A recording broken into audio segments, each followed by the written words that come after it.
हैं measures, monetary measures या credit control measures. ये दो तरह के मेजर्स होते हैं। पहला होता है क्वांटिटेटिव मेजर, स्टैट्स की भाषा में बोले, मैथ्स की भाषा में बोले, it can be express in numerical form में, जिसको एक्सप्रेस कर अर्थमेटिक एक्सप्रेशंस में। एक होता है हमारा क्वालिटेटिव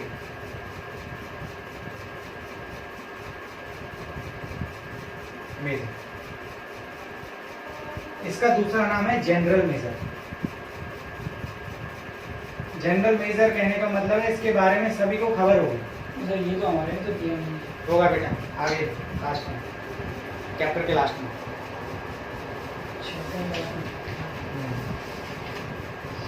एक है सेलेक्टिव मेजर, उसमें बेटा होंगे CRR, बैंक रेट, SLR, ये सारे होंगे। नहीं, ये सिर्फ CRR बस और कुछ नहीं। Bank rate, open market operation, moral suasion, margin requirement, ये सारे होंगे, चेक करो उसमें। नहीं बेटा इसकी में देखा,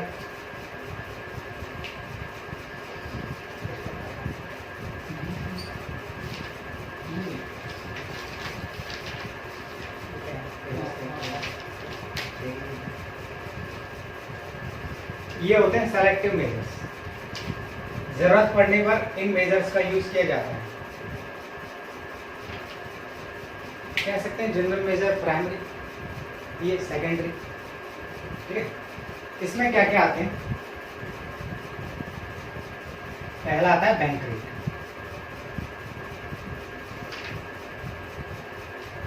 ठीक, बैंक रेट। दूसरा आता है ओपन मार्केट ऑपरेशन,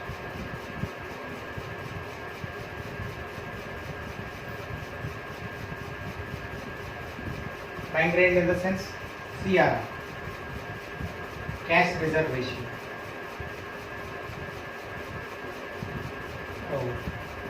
वर्षा में होगी सर,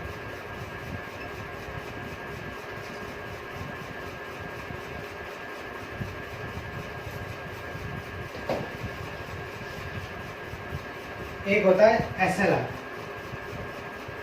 स्टैट्यूटरी लिक्विडिटी रेशियो।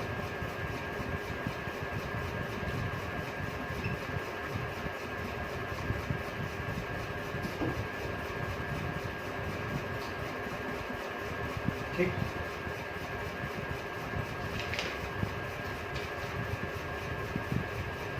तो ये हमारे हैं और में रेपो रेट, रिजर्व रेट नहीं तो 6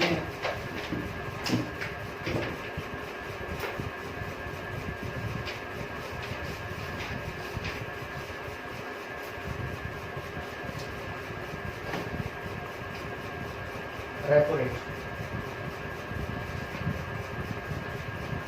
रेपो रेट है तो रिवर्स रेपो रेट।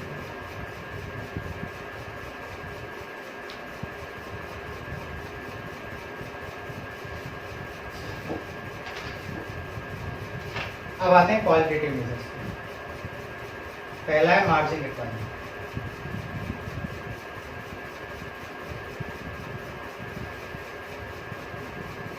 नेक्स्ट है मॉरल सुएशन, मॉरल सुएशन कह लो या फिर मॉरल परसुएशन। ये कुछ तुम्हारे मेजर्स हैं। एक और है सर इसमें कौन सी? फ्रेशनल क्रेडिट, इसी में क्या नाम? थर्ड पॉइंट है रेसलिंग क्रेडिट। क्रेडिट रेशनिंग,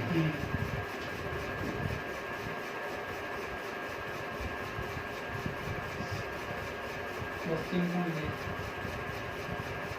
ठीक, वो ऐसा होता है किसी किताब में एक आधा फालतू होता है किताब में, फिर में क्रेडिट रेशनिंग नहीं। ठीक है, तो ये हमें पढ़ना है। अब पहला पढ़ लेते हैं बैंक रेट CRR। CRR मैं पहले ही बता चुका हूँ कि एक सर्टेन अमाउंट होता है, एक स्पेसिफिक अमाउंट होता है जो हर बैंक को RBI में जमा करके रखना पड़ता है टू मेंटेन डेट रिजर्व। ठीक है, उस रिजर्व को मेंटेन करने के लिए, इन द सेंस कभी कोई बात हो गई तो वो अमाउंट हमारा काम आता है। जैसे हम सेविंग जमा करते हैं तो फ्यूचर में वो अमाउंट काम आता है, ऐसी बैंक जो अमाउंट डिसाइड करती है, जो देती है आरबीआई में, वो फ्यूचर में काम आता है। ये करीब हमारा रहता है 4%।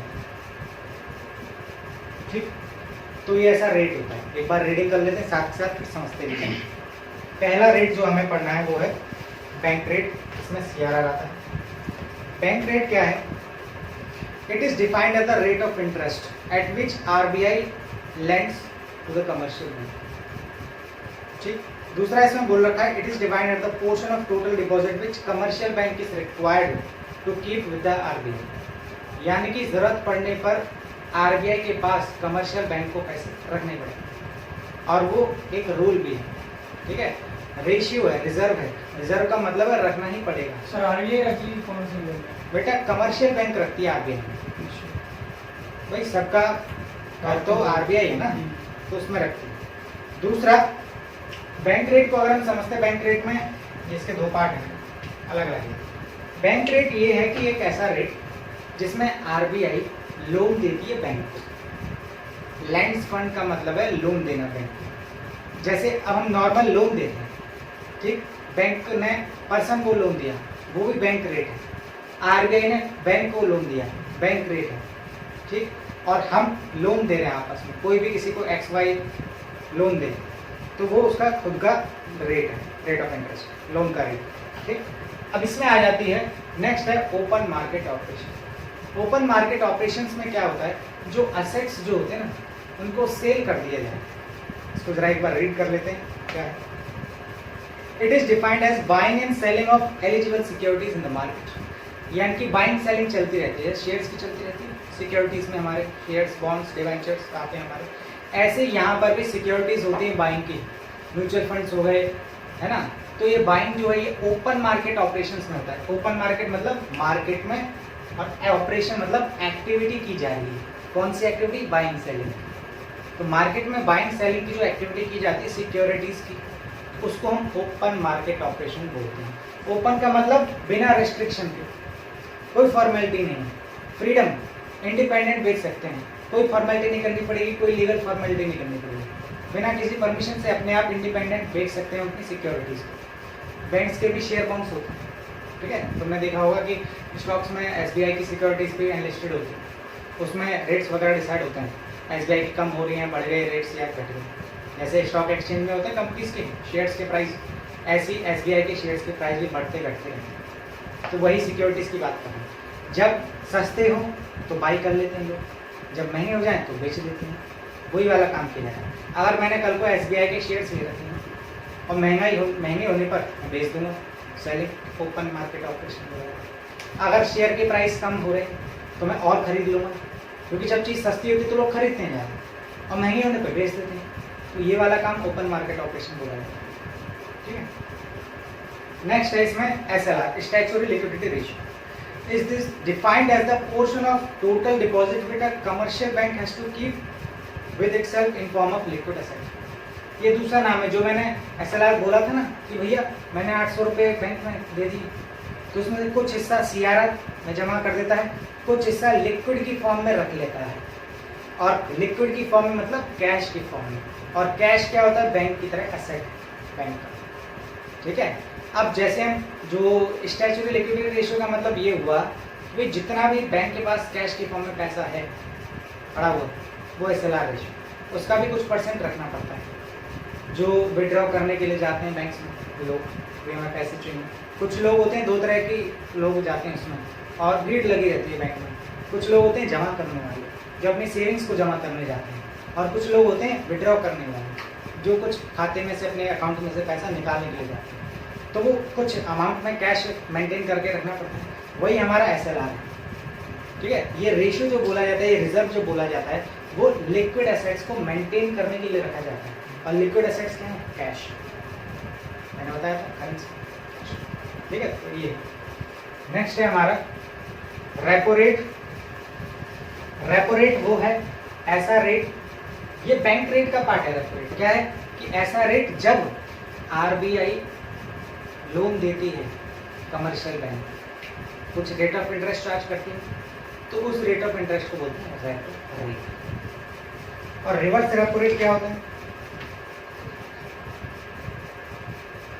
इसमें तो रिवर्स रेपो रेट है। सर मेरी अच्छा अच्छा ये वाले में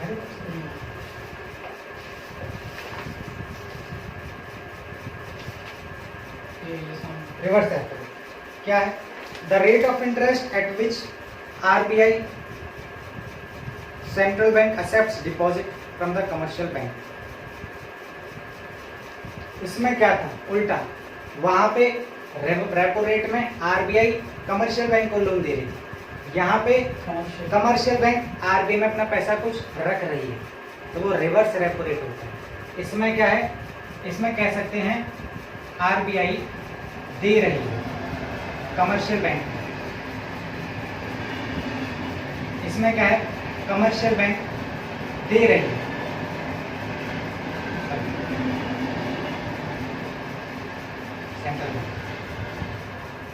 सेंट्रल बैंक को कमर्शियल बैंक दे रही है, तो ये रिवर्स रेपो रेट है। ठीक है, एक में देना और एक में लेना। अब पढ़ लेते हैं मार्जिन रिक्वायरमेंट। मार्जिन रिक्वायरमेंट मैंने तुम्हें पहले बताया। मार्जिन रिक्वायरमेंट क्या होता है? मॉर्गेज लोन और लोन की अमाउंट, उन दोनों का डिफरेंस जो होता है वो मार्जिन रिक्वायरमेंट है। मनी सप्लाई को देखते हुए, इन्फ्लेशन डिफ्लेशन जैसी सिचुएशंस को देखते हुए लोग आरबीआई क्या करती है? उस रिक्वायरमेंट मार्जिन को बढ़ा भी देती है, घटा भी देती है।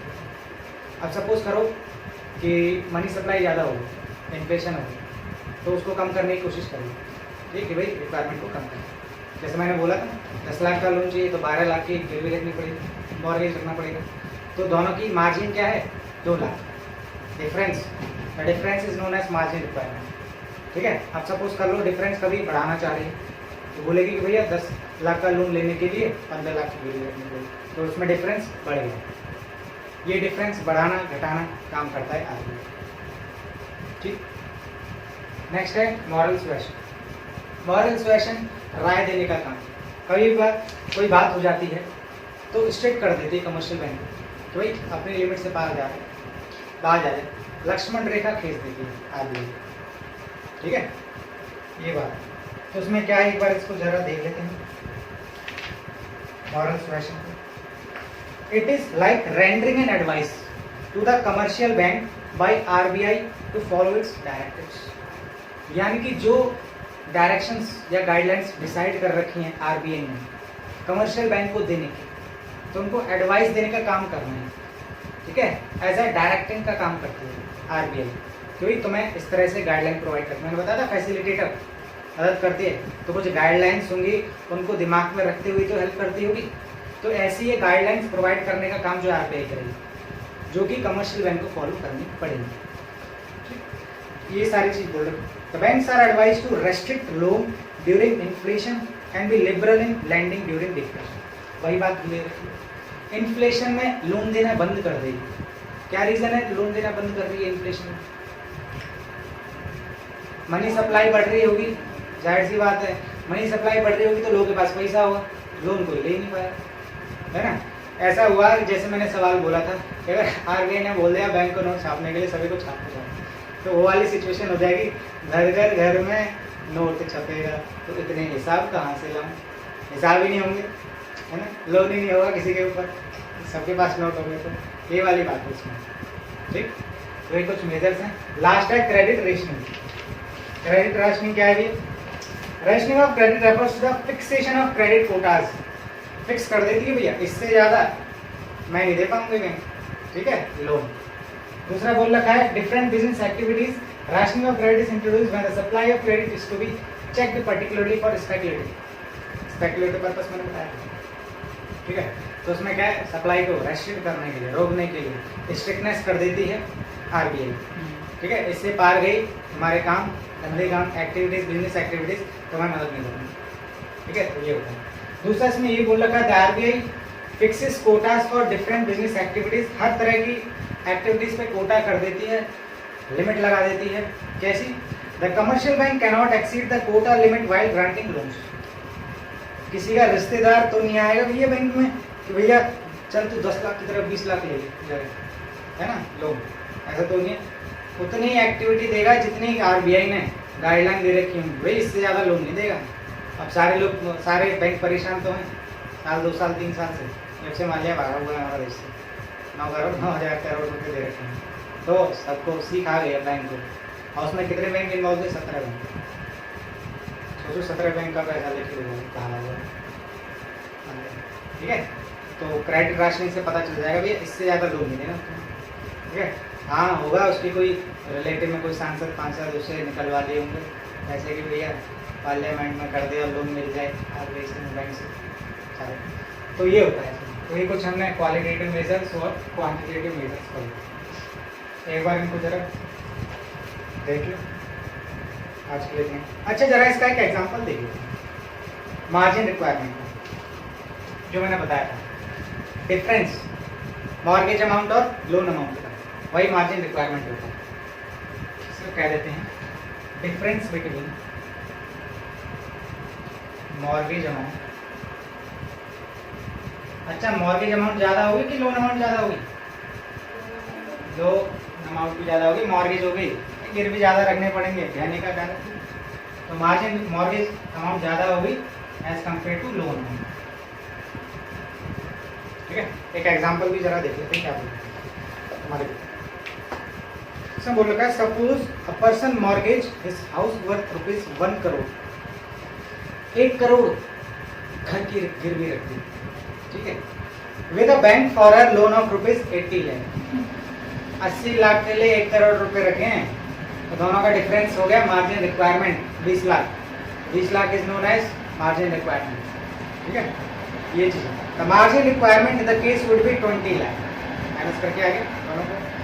तो this the margin requirement is raised when the supply of money needs to be reduced. ये कब होगा?